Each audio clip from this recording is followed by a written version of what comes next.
Alrighty, hello, everyone, and welcome. So happy to have you here with me today.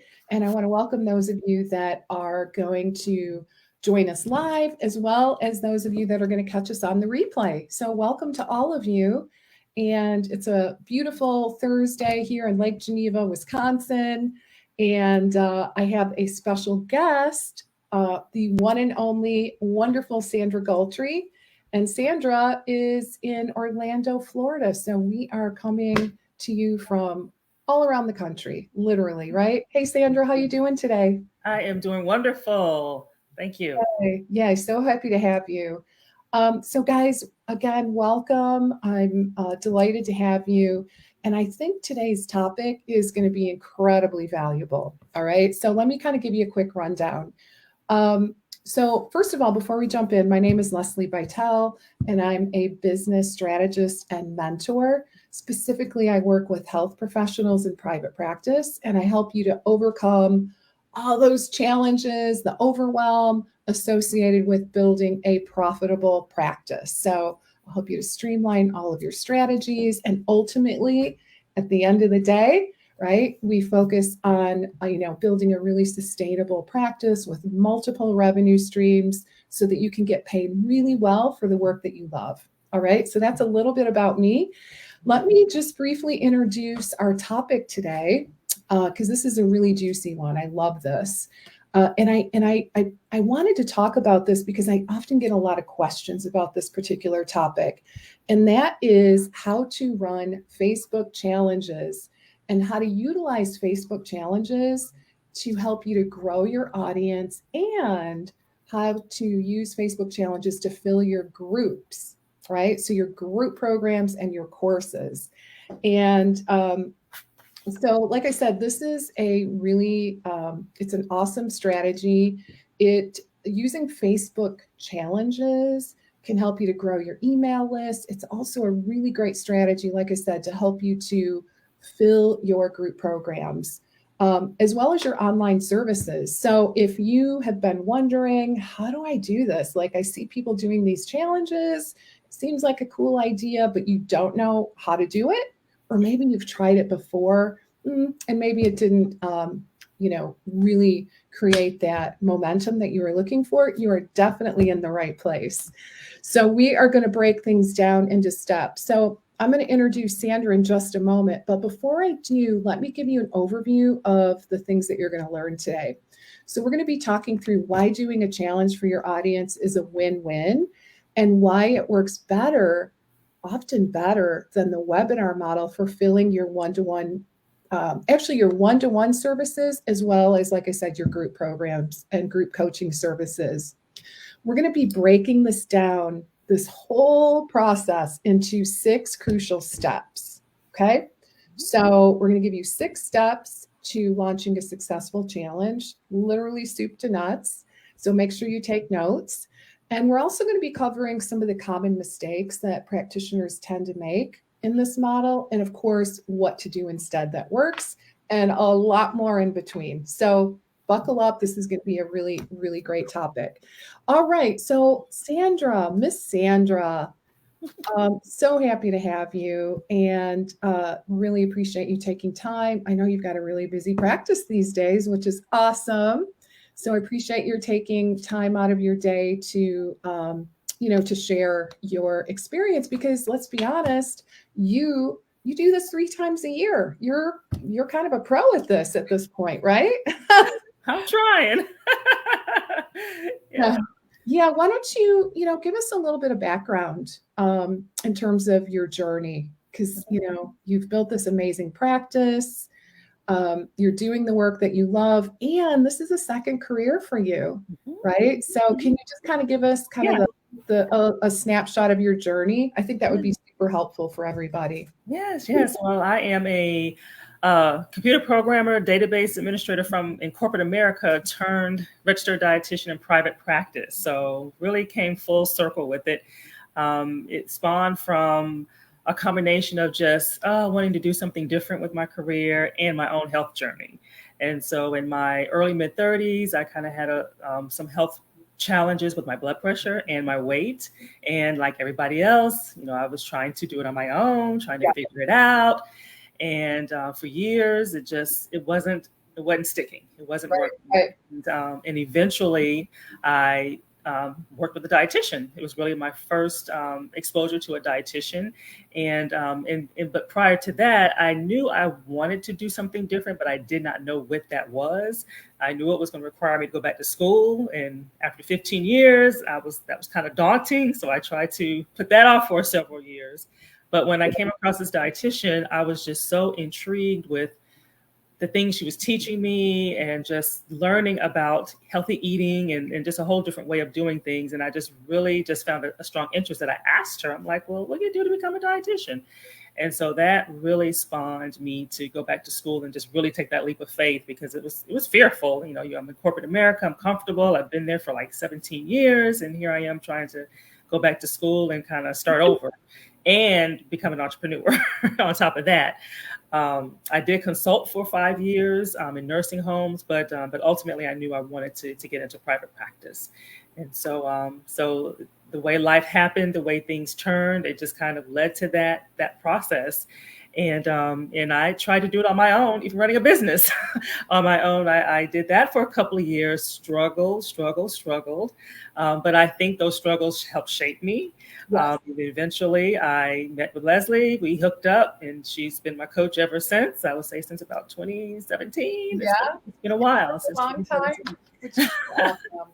I mean, just to have the opportunity to walk alongside of you during your journey, right? Over the course of your journey has been incredible, for me from a professional as well as a personal standpoint. So, I mean, you've done amazing. The growth is like insane. So I'm so proud of you. And yeah, it's awesome. So basically then you decided to make a transition mainly because of your own health journey. And then you worked for someone else for a while and then decided it was time to go out on your own, right? And that's around the time when you and I connected, which I'm so grateful for that connection. So, all right, now why don't you share just a little bit about your area of specialization, and let's give everyone just a little bit of background. Well, your area of specialization and why you decided to transition your business, or let's say add an additional revenue stream, okay, in terms of courses and groups. So let's talk a little bit about what led up to that decision. So my area of expertise, my target audience is weight management, so primarily weight loss, but tied to that comes with blood pressure and cholesterol and diabetes. So all that kind of comes in together, but the core usually is healthy eating and just and having a healthier weight. And my target audience down here is very fad diet driven, very quick fix driven, marketing hype. I mean, so that has been the challenge for me over the years, is breaking through that, because here I am, yes, eat carbs, but yet over here, don't eat carbs. So I had to really contend and kind of work through breaking that glass ceiling, because I'm coming across with a totally different approach, a more total body approach to living, and trying to be preventative also, because I really want people to try to prevent things and not approach weight loss or approach getting healthy in such an extreme manner. And so I think that was another reason why it was such a struggle for me, because like I said, it's very fad diet driven down here. And so eventually, as time, that's one thing that I've learned through this process is don't give up no matter how hard it is. Yeah. I think that really shaped me, all the no's and all the, I don't know about, just all of the objections that I received along the way. Eventually I got to a point where my one-on-ones, which where Leslie and I focus primarily, is how do I grow my one-on-ones? How do I get people into my funnel? How do I get people into my world? And once we finally got to that point, then it was like, okay, I'm one person. How do I reach more people?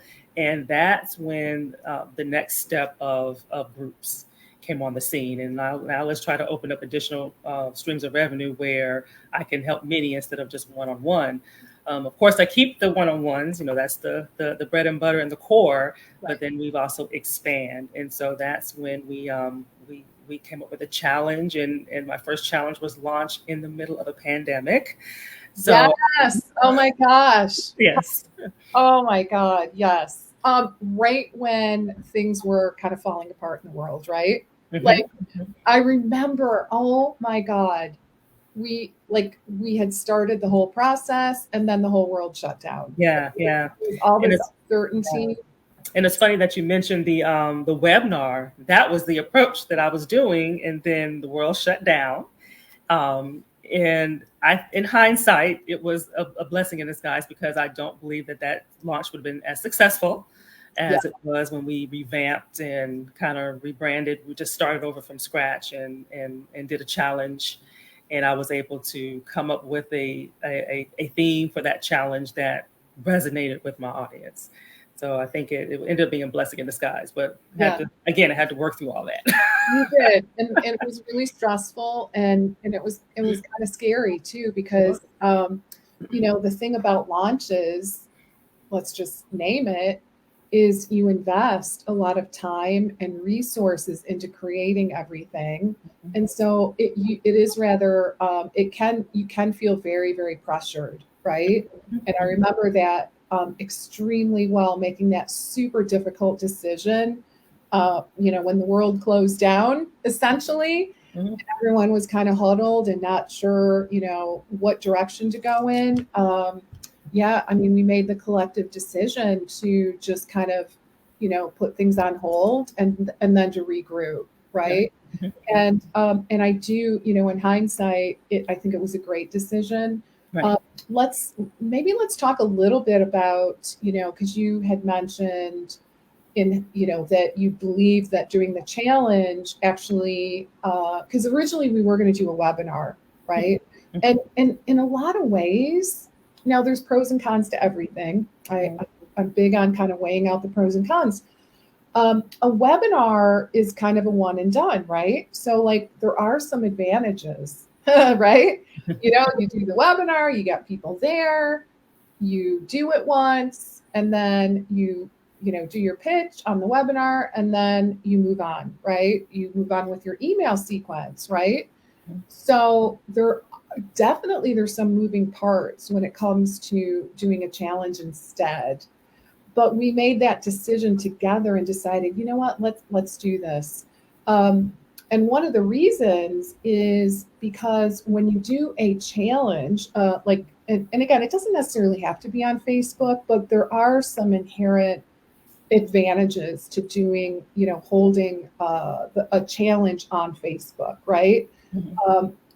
Including you can, you have a mechanism in place.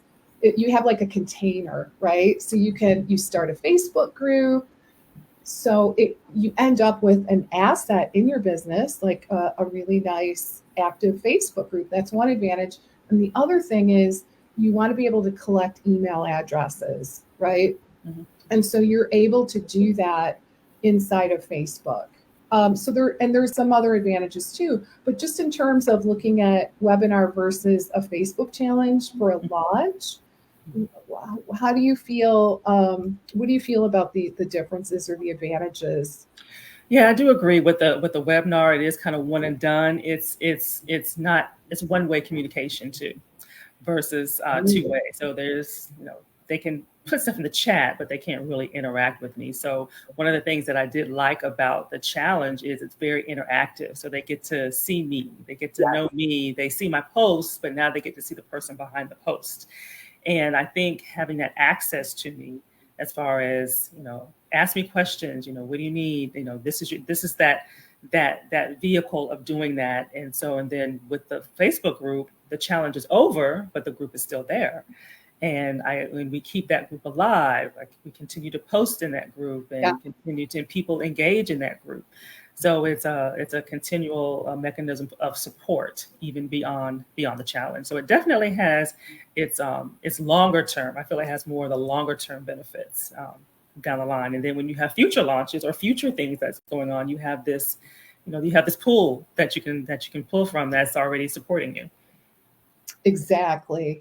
So why don't we dig in a little bit? And I would completely agree with that. I think the biggest advantage to doing a challenge is that you have more opportunity to develop that all important know, like, and trust with your audience. And what that means is, at the end of it, they're probably going to be more likely to feel comfortable in investing in whatever it is that you're offering as a next step, right? Absolutely. Versus a webinar. A webinar is great. Don't get me wrong, guys. Webinars are great. I just did a webinar for my most recent launch, right? So sometimes, I like to mix it up. Yeah. So webinars are good. They can be fantastic. But I think we've hit the kind of the magic formula for Sandra's audience. They really seem to respond. And so I do think a lot of this is dependent on your target audience. Yeah. Right. Yeah, and having a large following too, because when you have a webinar, it's good to have a large following, so you can kind of use that challenge, kind of build that audience. So maybe in the future I can do better with a webinar. Right. Exactly. Yeah, it does help to have a decent sized email list so that you can actually get people there. We usually run ads to the webinar, which helps, but you actually run ads to your challenge too. Yep, we started doing that. Doing that this year. Awesome. Yeah, I love that. Okay, so let's talk a little bit about, maybe you can kind of think to your most successful challenge and tell us a little bit about that. Like, because I want everyone to walk away from today's training having a little bit of clarity, because I'm thinking some people might not even be crystal clear on what we're talking about because they've never done it. So can you describe your most successful challenge? Okay. I would say my most successful in terms of numbers, in terms of growing my email list was my very first one. And which was in the middle of a pandemic. So it was kind of like the epic launch. And so it was a brand new Facebook group, and my email list grew by about 100 to 120 people. So that was very, very large. I was very happy with that. And I feel a big part of that was I had 2 promotion partners, meaning that I had another Facebook group that I was a member of that was supporting me and promoting me, and allowing me to talk about my challenge. It was a 3-day challenge, in that particular group. And then I had another person who was a personal trainer who had her separate group, and she was promoting my information as well. So between that, and then I was also doing personal reach outs myself, meaning that I was emailing people on my friends list. I was going through my phone, texting people. And so it was a lot of moving parts, but I really think that was part of the vehicle that made it so successful. And maybe the times too. I mean, at that point, we were about maybe 4 or 5 months into this pandemic. So people are, we're still on lock, and then we are still scared and don't know what's going on. And so that could have been another vehicle for, people were gaining weight, unfortunately, the quarantine gained. So you had all that going on. So I think timing also plays a part of it. And so all of those moving pieces, I think, really helped to make my 3-day challenge very, very successful. And my conversion rate was really high. Because of the pandemic, I had it was a 4-week group program, and it was priced super low because we wanted to take into consideration times, the uncertainty. People were furloughed, some people lost their jobs altogether. So we wanted to take that into consideration, and that made a difference for a lot of people because they were like, oh, the price was right. I couldn't, pass this up. And so I think that was a really good segue. But I would say each challenge, each launch or relaunch, you're going to have different successes. So you're going to have different successes than the previous. So you kind of have to look at them individually. But that one, number wise, I would say would really set the tone and set the foundation for the new group, and that's still active, as well as amazing. So when you do future challenges, Mhm. So you do this 3 times a year, essentially now, right? Yes, we So have. do you have 3 different Facebook groups, or do you do the same challenge within that original Facebook group? So everything is done in the same Facebook group. Okay. So people who are already part of the Facebook group, we promote in there too. Hey, here's another one. Yeah. Because we're in the Facebook group, but not everybody converts, right? Or not everybody's Right. ready to take that next step. So everything is always done in that one Facebook group. So that's kind of like the central location for all my challenges. Yeah, I love that. So then, I mean, that is one of the huge advantages. You end up with a nice asset at Mhm. the end of it, right? This Yep. awesome Facebook group that you can continue to nurture and grow, and it Right. can be an amazing source of leads in of itself. So I Mhm. love that strategy. So what I'd like to do now, Sandra, let's help our audience today get really super clear on the exact steps Okay. to take in order to be successful, right? And I guess before we do that, I want to clarify, just in case, like this might be crystal clear to some of our audience today, but just in case you're not like crystal clear on what we're talking about or what we're trying to accomplish, I'm going to give you a really high level overview. Okay, so basically, the end goal is to enroll clients into Sandra's paid group program. Okay, so that's really the end goal.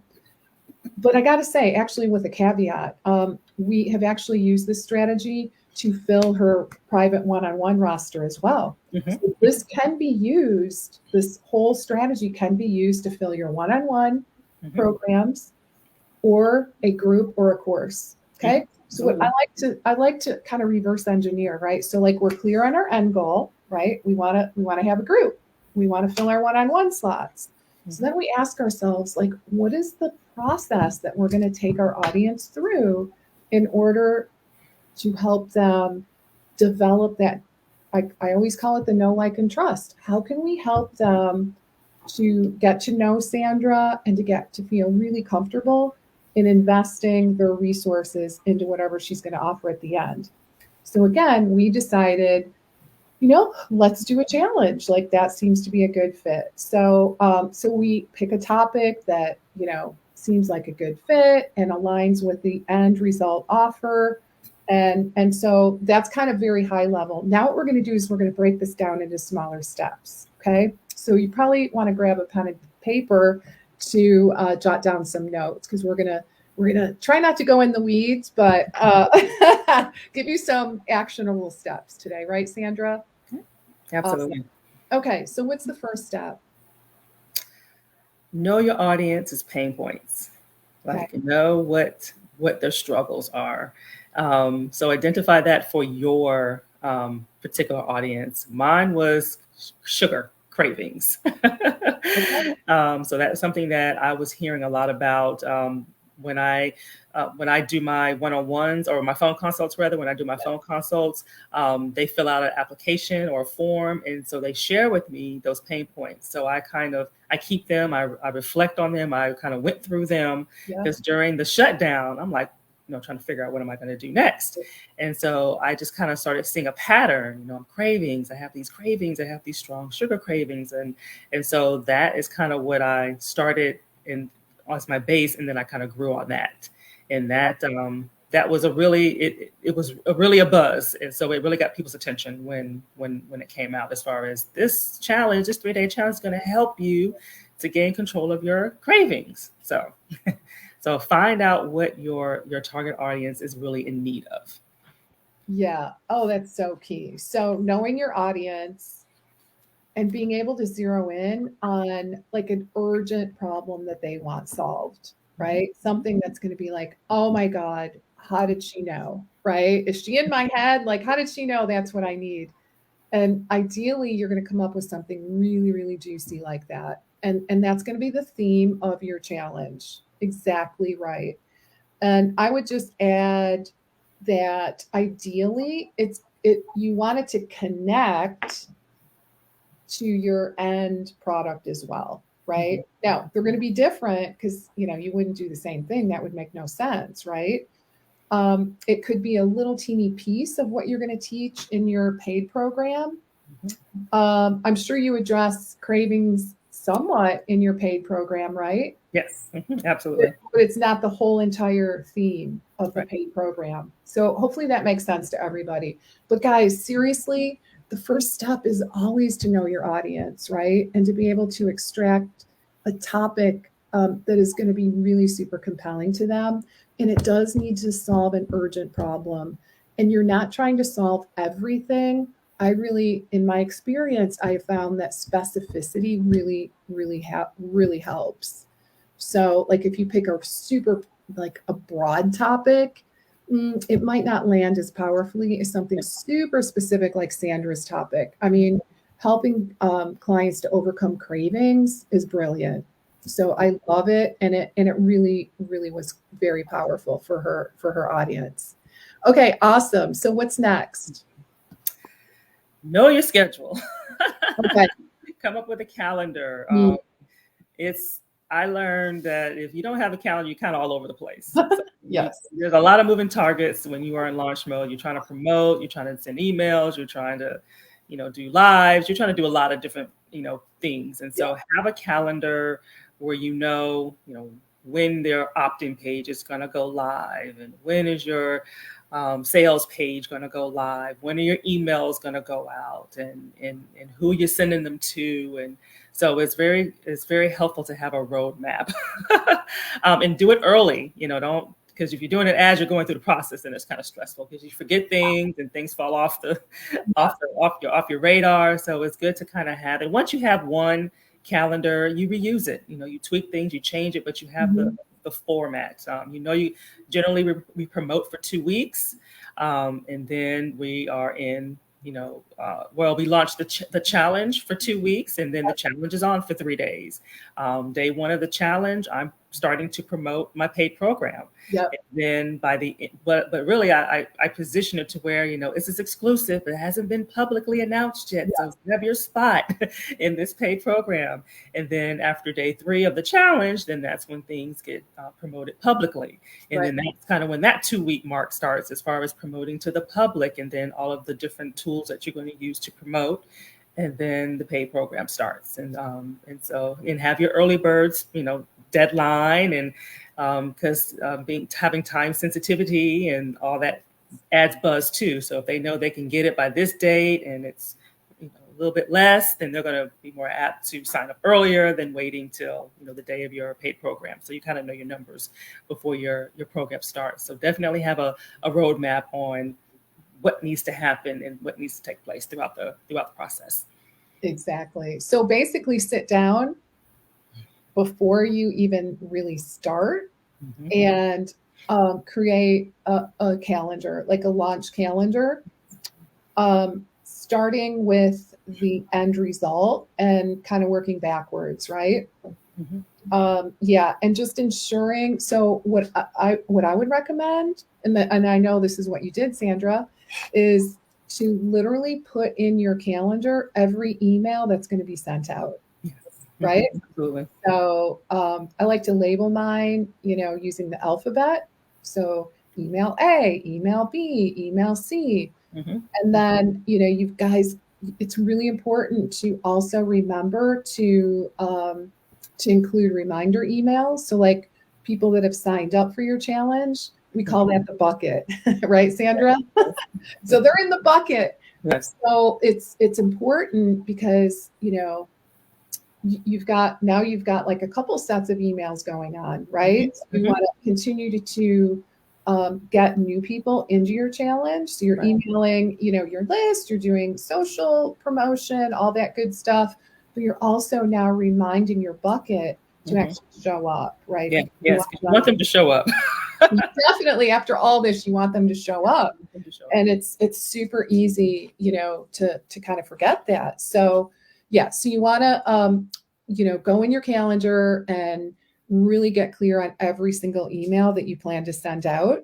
And again, I like to look at it like I'm reverse engineering. I'm starting with the end product, and I'm planning on like 2 solid weeks of promotion for each step. right? So 2 solid weeks of promoting to move people into the paid product.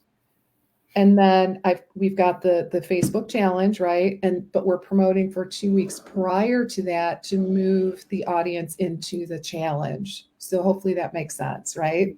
Mhm. So basically, all said with a challenge, you're looking at a solid month of emails and launching. Yeah.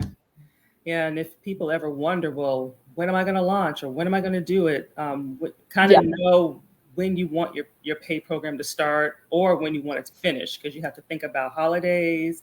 yeah, You have to think about important dates. So you don't want things to clash. And because I kind of ran into a little bit of that. So you want to kind of think about the time frame that your program is going to run through, and then right, when you work your way back, then you're kind of seeing, okay, well, this is when the challenge is going to start based off of my end date. Is that a good time for this challenge? Is it in the middle of a holiday, or right. you want to make sure that everything lines up. So that kind of helps shape your dates. Yeah. And we've kind of shifted things because we're like, oh, wait, it's Memorial Day. We can't do it then. Or it's the 4th of July. Maybe that wouldn't be a good date to start, right? So, yeah, definitely do the calendaring because it's super important. And if you don't do it, you really risk things falling apart, right? Stress levels are even higher. Yeah. Yeah, exactly. So, like, if you can go into this knowing exactly what needs to be done on which date, you're going to be in good shape. So awesome. Okay, good. So we've got how many steps did we outline? 2 steps so far. So what's the third? Creating your assets. So kind of Yeah, know what you want to do as far as yeah, promotion. So when I first started, it was word of mouth, yeah, emails. I was doing Facebook Lives then, so Facebook Lives, and it was promotion partner. So it was real, I guess you could say organic, so to speak. And then this year, I started doing Facebook ads and IG ads. yeah, So that came on the scene, and then starting, I guess the end of last year was when I started having an IG presence. So I was able to expand my social media. So kind of think about what you're going to do. I recommend with ads is really invest in the amount of money that you need to invest to really get the numbers that yeah, you need, because that's going to play a huge role in your conversion rate. So kind of think about those numbers ahead of time. I with my challenge, I did what I call a guidebook. And so I had this pretty comprehensive. So a lot of people don't expect that when they're doing a challenge, especially when it's free, right? And so it was a pretty comprehensive guidebook. It introduced myself. It talked about why I was doing this challenge, what the goals were that I'm hoping to accomplish. It had the schedule of the challenge. It had I offered the meal plan, so it had the meal plans, the details of that, a prep guide, and then at the end, it had a bio of myself, and then it also talked about the next steps. So you always want to have a call to action in your promotions. I also did video. So I did little video snippets that kind of got promoted throughout the challenge, mhm, in addition to like the email. So kind of really think about your comfort zone and what you want to do as far as promoting, and then just and go for it. yeah, exactly. Yeah, and you brought up something else that I think is really important, and that is your what you call your guidebook, right? So, can you explain a little bit what the guidebook was used for? So the guidebook was really their roadmap for the challenge. So when Yeah. they went to my opt-in page and said, "Hey, here I am. I'm signing up. I'm getting my email," a thank you page would pop up, and that thank you page would. And here was mistake number one I made. I had the guidebook on the thank you page, and so they downloaded it, and they did not join the Facebook group. So they just took the Right. guidebook, had the plan, and that was And it. off they went. I mean, yes, I had their email, but it was no real way of nurturing, because, they could have just given me an email they don't look at, and they're not in the Facebook Oh, group and things like that. So I saw that pretty early on, and I mhm. And you went to fixed the it. designers like, take this off. And so on the thank you page, I actually have, okay, these are your next steps. Yeah. First, join this Facebook group. And when you join the Facebook group, then that is when you get your guidebook. You can download it. Mhm. And that gives you all the material that you need for the challenge itself, as well as, again, it had the schedule and things of that nature. But the big thing that was on the thank you page was you got to join this Facebook group in order to get the guidebook. And one of the things that I added, which I think will kind of fall under this step, is in the beginning, I did a pre-recorded video the week before, like the Thursday before the challenge. So the challenge started on a Tuesday versus a Monday. We started on a Tuesday. And that Thursday, I did a pre-recorded to kind of go over the guidebook and say, hey, this is how you shop. This is what to expect. These are some of the things we're going to do during the 3-day live training. Just kind of give them a heads up on what's coming, what's going on. And so, and it wasn't, I guess it was that one way, it was that one way. So, people did not really engage as far as chatting and asking questions. And so I have a social media manager that I brought on last year, and she suggested, hey, let's just do this live. Let's try to do it live to help build that look, that that trust, so, right? Let's try it, let's try it. And that way I did it live. I went live like on a Thursday evening, I think around 7 p.m. Eastern. And hey, here's your opportunity. I'm going to go over what you need to set yourself up over the weekend. So when we hit the ground running on Tuesday, if you have any questions, here's your chance to ask. So that was helpful. People signed on, people engaged, and it helps set that tone for getting to know me instead of just day one of the challenge at the training, them seeing me for the first time. So it kind of warmed them up to me a little bit. And I think it increased engagement throughout the challenge as well. Yeah. That was brilliant. Definitely. Yay, Krista, right? Yes. Yay, Krista. Good idea. All right. It takes a village, everybody. It really does. So, okay, awesome. So creating assets is really your third step. And that can include, your Facebook group banner, your graphics for promotion, whatever kind of, if you have a workbook or a guidebook, whatever you're going to need for that challenge specifically. Now, we don't necessarily have to create the materials for the paid program yet, but that does sneak up on you. I will say, oh my God, yes, it's tomorrow. So I would add to that list, you want to, I would say, be working on the course material. Like, absolutely. Don't leave that to the very end, because that just gets really stressful. Absolutely. I mean, for sure, what I would do in this step is have your first module done, ready to go. At least get that far, right? Wouldn't you agree, Sandra? Yes, absolutely. Yeah. I think one of the most daunting things is you feel like you have to have everything done. And so you'll learn that, you take it in steps, but you don't want to, you want to try to stay a week ahead. I think that's probably at least a week ahead. Yeah. And the other thing is, and I know Sandra can probably attest to this, is once you do it the first time, oh my God, it's so much easier moving forward, because all these things are already created for the most part. You might have to go in and tweak, the dates and things like that on your graphics, but for the most part, it's much easier. So so just kind of keep an eye on the start date of your course, so that you're not leaving that complete. You don't have to have it all done, guys. I know we have a lot of perfectionists amongst us here, and that can hold us back. I don't want it to hold you back. Seriously.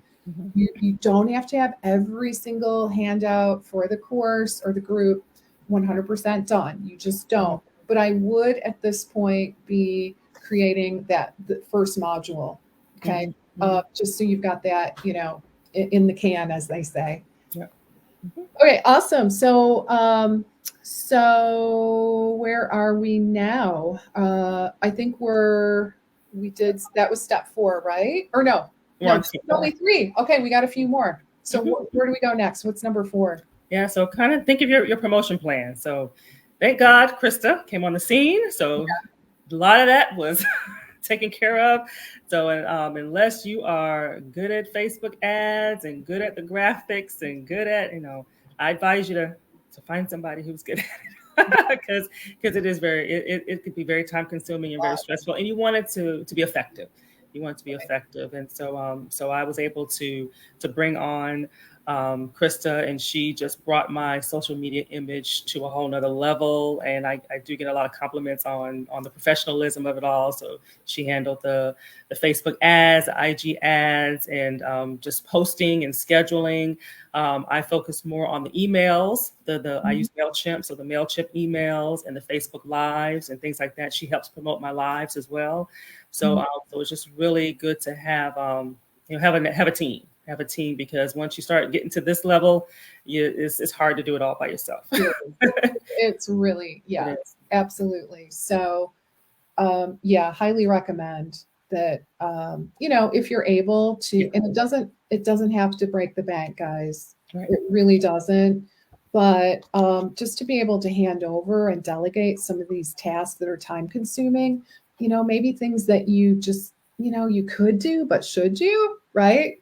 Probably not if you really look at it. So I think delegation it is I think you bring up a great point, Sandra. Thanks for that. Okay, so all right, so we have step 1, the topic and knowing your audience. Step 2, create a launch calendar. Step 3 is about creating your assets, right? Your graphics, your PDFs, definitely whatever you're going to use for the challenge. And guys, I would also add to that list, you need an opt-in page. You need a page like a registration page, right? So that people can sign up and you have a mechanism in place to capture their emails, right? You can do that on Facebook to a degree. So, but I think it's even better if you have an opt-in page and a thank you page, okay? And then let's see. So number 4 is about the promotion plan. And so in Sandra's case, she really focuses on writing the email copy, and she's got a team member that works with her to help her promote on social media, right? Okay, so what's number 5? Challenge time. So I call it go live day. So your opt-in page goes live, you go live, emails start going out. Yeah. And so it's really exciting. You want to have high energy. You really want to promote it. You a few days before, you kind of say, hey, in 24 hours, we kick things off. So you really just get really motivated. And so one of the things that I do in my 3-day challenge is I have some type of training. So I have 3 different topics that I talk about on one on each day. Mm-hmm. And so all that's been highlighted in the promotion. So day 1, we're going to talk about this. Day 2, we're going to talk about this. And day 3, we're going to talk about this. So you kind of make the titles compelling, make it very engaging, kind of a cliffhanger, like what's she going to talk about? And so that is been a hit. When I'm on those lives, I like to always go over, well, how did the previous day go, or something like that? Or if it's day 1, well, how did shopping go, and how did prepping go? Just to kind of get some feedback, because one of the other objectives is to help people and to help kind of work through some of those challenges that they have. So a lot of people have challenges with meal prepping and have challenges with shopping, and they don't want to cook and this and that. So we try to work through some of those. I like to ask, well, which meals did you like? Which snacks did you like? Because, if something wasn't going very well, you can change it the next time. So I like to get feedback. Yeah. One thing I didn't mention, I do an assessment. I do a pre-challenge assessment before, like when people are still signing up. I like to do assessment to kind of see where they are. What are your challenges? Why did you join the challenge? What do you hope to get out of the challenge? So I kind of collect some data, and that helps when I'm coaching and I'm in the lives, and it also helps in putting out those pain points when trying to do the upsell. So it all kind of ties in together, just more data that I collect for people who are willing to fill that out. But each day, like I said, I have a different topic, and I actually do the upsell on day 1. And I kind of build on it. But because people who sign on day 1 may not sign on day 2 or day 3, so you got to catch people when you can.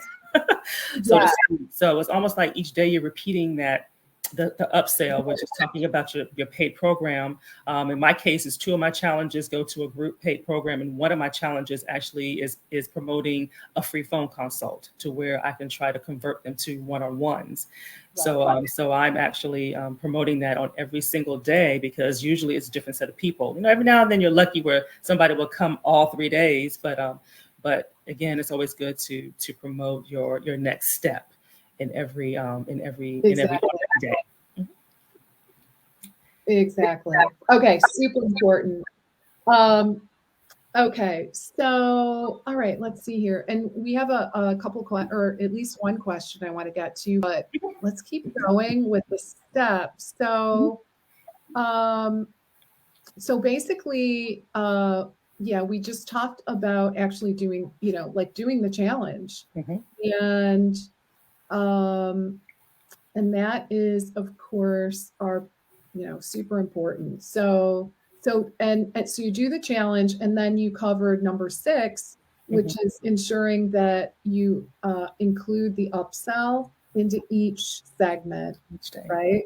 And guys, when we're talking about the upsell, it's basically the pitch to move your clients into, or your audience into, the next step, which could be, again, a paid step, or it could be a free step, right? So as Sandra said, she does this strategy 3 times a year, 3 completely different challenges, and 2 times a year, she moves her audience into a group experience. In the fall, we do this in her business to fill up her one-on-one roster, kind of like that last push in the fourth quarter, right? To really ramp up and for her to achieve her financial goals. So the thing that is so very important, I just want to mention, and this is kind of a good segue into some big mistakes that practitioners tend to make. And I would say Sandra nailed it. One of the mistakes is not pitching your paid program every single day of your free event. I would say don't wait, because you're going to have attrition, right? You're going to usually have a lot of excitement and energy that first day, which is awesome. But you do get people that drop off, right? So you want to make sure that you do the pitch all 3 days in this case. So any other big mistakes that we need to watch out for? I would say, in addition to, I would say definitely stay motivated and stay positive. Treat each launch differently, or each challenge differently, even though it may be a relaunch that you've done before. Stay positive and uplifted, because people will see your passion. And one of the testimonials that really resonates with me is people do challenges all the time. And so on different levels, and just because it's free, it does not mean that they're going to flock to your challenge. And so differentiate your challenge. One of the testimonies that I received was, "Oh, this challenge was different, this challenge," and I really took that to heart. It's like, I've done a lot of challenges, but this one was different. So find a way to, that's where honing in on those pain points and honing in on what's buzzing, what's the latest fad, what's the latest hook, and really tie into that and use that to differentiate your challenge, so people won't think, "Oh, this is just another challenge. This is no different than what I've done before." And so, because I've been lucky and blessed to have some good outcomes in just 3 days. People have told me inflammation has improved, their sleep has improved, in just 3 days. So they felt better. So those are things that to really hone in on. Absolutely, I love that. Yeah, and so I think you hit on really the most important. I would probably just add one thing, and that is what I see is a lot of times we worry, like we spend like way too much time with the content of the program and not enough time promoting the program, right? Okay. So again, because we have perfectionism, right? I know like a lot of us kind of struggle with that. And we get really nervous about if the content, which I understand that that's super important, but if you don't promote, you're not going to even have a program, right? Mhm. So I like to say, you know what, worry more about the promotion so that you can get people in. And then, I'm pretty confident that your content is, it's gonna, because you guys all, you could do this in your sleep, right? For the most part. So I would just recommend that you worry a little bit more about the promotion so that you get a nice group of people in your program, right? And Yep. it is somewhat of a numbers game. Let's just be honest here, right? You want to really, really focus so very heavily on getting people into that free event because, like you're looking at converting a certain percentage of those folks.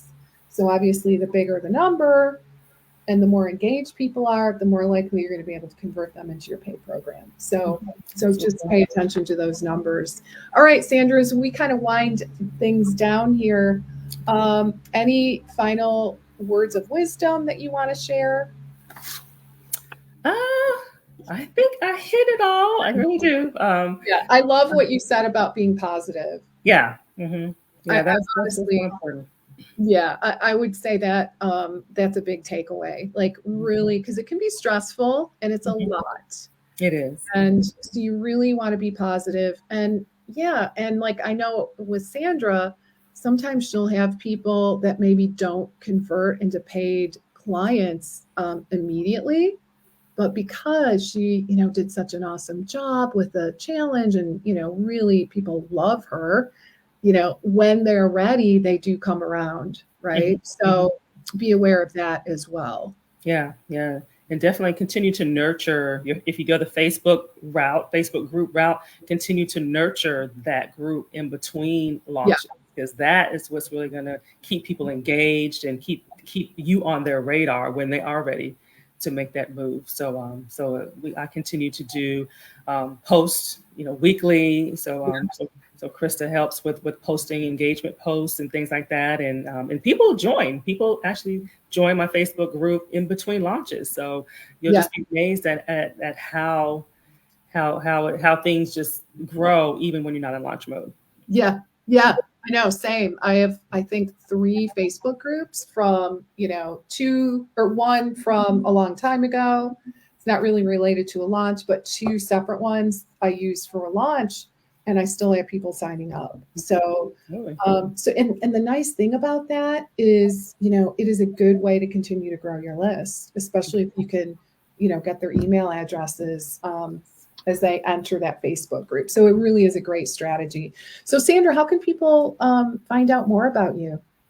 Yes, visit my website, actionchoices with an S.com.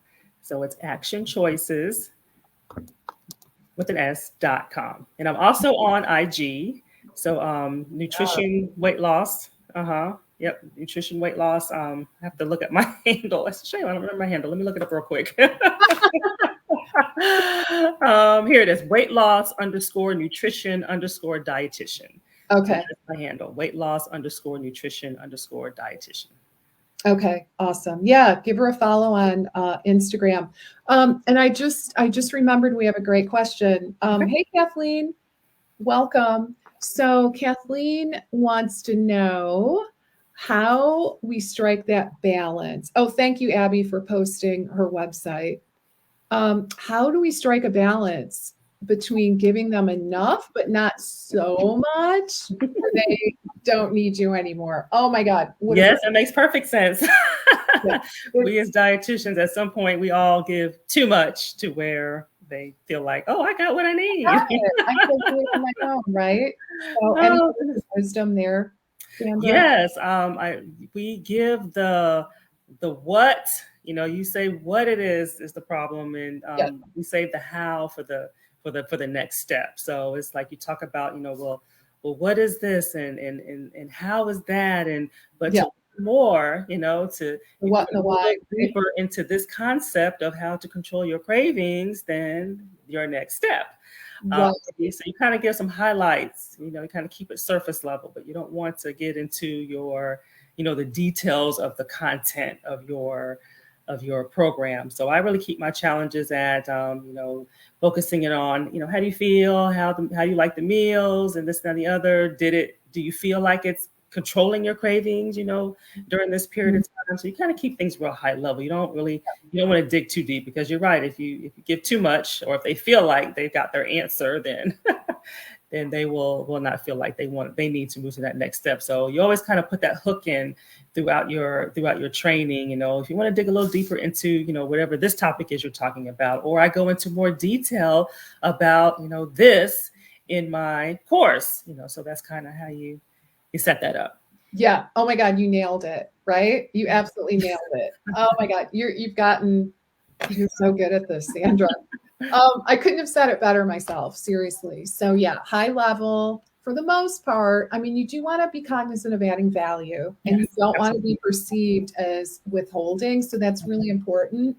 But at the same time, you want to try to give them kind of high level. And you're always seeding, right? You're always seeding, saying, okay, so during our time together, during this challenge, I can cover X.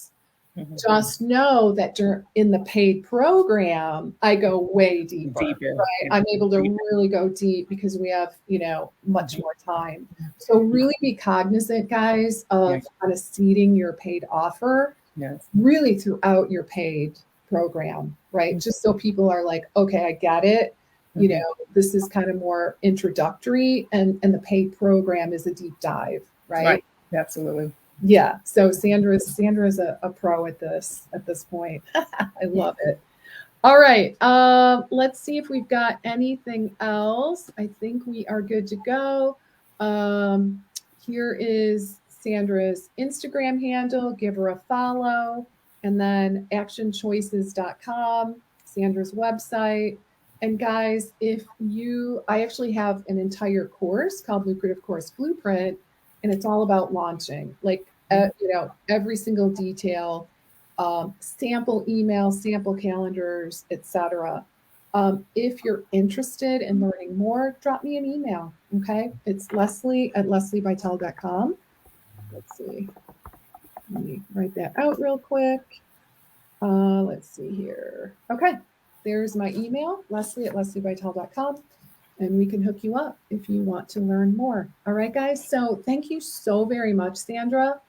It's my pleasure. Thank you for having me. Oh my God. Thank you from the bottom of my heart, really. You're awesome. I love you. You're incredible. I'm so proud of you. I get a little emotional, as you know. Yes. We've been on a long journey, guys, but she's a great coach. So she took me from a mighty long way.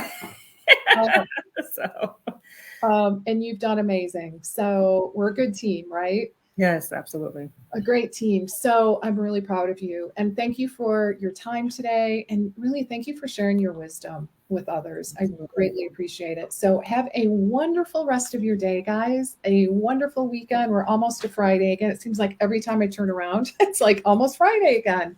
So I guess can't complain about that. So look forward to seeing you next time. Bye for now, everybody.